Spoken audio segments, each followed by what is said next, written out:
Bonsoir, chers amis et camarades. Et donc, pour le NPA anticapitaliste, j'apporte également toutes nos condoléances et l'hommage aux enfants de Kanaki qui ont été tués dans les derniers événements, comme d'ailleurs ceux et celles avant qui avaient été tués par l'ordre colonial français, qui est, comme le disait Edoui Plenel dans un bon article en 2021, le refoulement et la persistance de la pensée coloniale en France est toujours une question terrible et une honte pour nous. Également, j'apporte toute notre solidarité aux représentants du peuple kanak qui sont présents ici avec respect et humilité. Il faut saluer cette mobilisation extraordinaire parce qu'il faut le dire, je crois qu'on ne l'a pas peut-être dit assez, il y a eu un premier recul. Cette mobilisation, cette dernière phase de la mobilisation, encore plus massive et avec des aspects terribles, mais c'est ça qui a obtenu un premier recul d'Emmanuel Macron, qui l'a obligé à dire, probablement d'une voix étranglée, et avec lui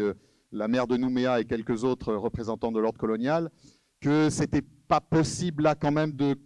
immédiatement promulguer la loi qu'ils ont fait tant d'efforts pour imposer jusqu'au vote du Parlement le 14 mai, et qui les oblige maintenant à dire qu'ils ne peuvent pas l'imposer par la force, en tout cas pas tout de suite, qu'il faut discuter, etc., etc. C'est bien la dernière, alors qu'il y avait eu des mobilisations et toutes les alertes qui avaient été données par le peuple kanak et par d'autres, jusque-là, ils avaient foncé à fond pour obtenir la fermeture définitive, selon eux, de la voie de l'indépendance. Et là, ils sont obligés de reculer un peu, mais évidemment, on sait qu'avec eux, immédiatement commencent les manœuvres suivantes, qu'ils vont, dès qu'ils peuvent, essayer de maintenir le dégel du corps électoral et tout le reste. Et donc, ça dépend de la mobilisation du peuple kanak, évidemment, en premier, mais aussi de la nôtre en France et de celle au niveau international, de absolument ne pas laisser refermer cette première petite brèche, de l'élargir, et alors qu'ils ont eu peur, ils ont la trouille face à la mobilisation du peuple kanak, ils ont aussi la trouille face à leur image dans le monde, et je pense qu'ils ont la trouille face à ce qui pourrait se passer dans d'autres colonies françaises, voilà, en particulier aux Antilles, en Guyane, la Réunion, etc. Et donc ça, il faut nous appuyer là où ça fait mal tant qu'on peut, parce qu'on sait très bien, et il faut encore toujours insister sur ce passage en force du gouvernement, le troisième référendum, il a été dit qu'il a été fait sans le peuple kanak, mais c'est ahurissant, presque on dirait de putinisme, d'avoir avancé un référendum prévu en 2022, de l'avoir avancé au moment de la pandémie, de l'avoir avancé au moment où il y avait des milliers de Kanaks qui étaient décimés par cette pandémie, et avec ce que ça ressort de l'histoire et de l'histoire des épidémies par rapport au peuple autochtone, et d'avoir refusé le deuil que la coutume demandait pour ces morts. C'était d'un mépris, mais ahurissant, une honte ahurissante pour nous d'avoir un gouvernement qui se permet ça. Et bon, voilà, maintenant, il voulait s'appuyer sur quelque chose qui serait, selon lui, légitime. Et je crois que de plus en plus largement, ce troisième référendum apparaîtra illégitime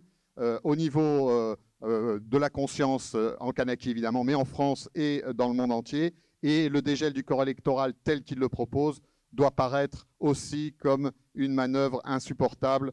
par rapport à un peuple qui doit être décolonisé. Donc là maintenant, par rapport aux revendications immédiates de levée de l'état d'urgence, de libération des prisonniers, etc., j'en rajouterai une, je ne sais pas si vous avez vu, le gouvernement a dit que bon, il y a peut-être 450 millions de dégâts et on doit traiter les communautés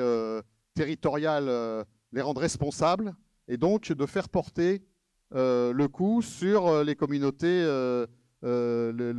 territoriales en Nouvelle-Calédonie. Non, cette réparation, elle doit être faite par le gouvernement français qui est 100% responsable de ce qui s'est passé, et comme toute réparation de l'ordre colonial, doit être exigée des gouvernements des puissances coloniales qui ont fait tant de turpitudes. Et dernier élément, les manœuvres et les passages en force du gouvernement qui va essayer de relancer dès aujourd'hui et tout le temps, on voit bien que le là, il est donné par Marine Le Pen quand elle dit oui, là, il faut peut-être un peu voir, mais il faut, s'il y a l'indépendance, il faudrait voir pour 2064. Ça fait 40 ans que le peuple kanak a commencé à proclamer son indépendance, et là, ils veulent rajouter 40 ans pour différer la notion de l'indépendance. Ça, on ne doit absolument pas le laisser passer. Il y a des mobilisations en France qui ont commencé encore trop petites, mais il y en a beaucoup dans beaucoup de villes, à Caen, à Guingamp, à Lorient, à Nantes, à Marseille, à Montpellier, à Toulouse, et dans bien d'autres villes. Et évidemment, il y en aura ce week-end, et il y en a eu, et il y en aura à Paris. Et il faut, tout autour de nous, dans nos structures syndicales, qu'on se retrousse les manches et qu'on porte les revendications du peuple kanak, l'exigence de la décolonisation au niveau le plus large possible. Donc, vive la Kanaki libre, juste et indépendante.